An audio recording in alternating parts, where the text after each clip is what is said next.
ఒక 4-5 నెలలు నాకు గుర్తు ఈ సినిమాలో నాన్నగారి గెటప్ ఫోటోలో చూశాను. చూడంగానే చాలా ఎక్సైటింగ్‌గా అనిపించింది. ఒక్కసారిగా చిన్నప్పటి రోజులు గుర్తొచ్చినాయి అన్నమాట. ఎందుకంటే నాన్నగారికి పెద్ద ఫ్యాన్ ఎవరైనా ఉంటే అది నేనే.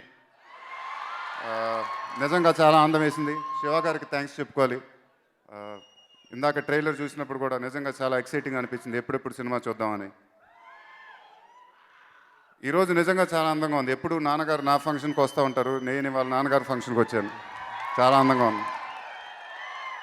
డైరెక్టర్ ముప్పలనేని శివ గారికి, ప్రొడ్యూసర్స్కి I wish them all the best. ఈ సినిమా పెద్ద హిట్ అవ్వాలని మనస్ఫూర్తిగా కోరుకుంటున్నాను. Thank you very much. Thank you. నేను సినిమాలలో నటించడం మొదలుపెట్టి 50 సంవత్సరాలు పూర్తయిన సందర్భంగా ఈరోజు నన్ను ఇక్కడ ఘనంగా సన్మానించినందుకు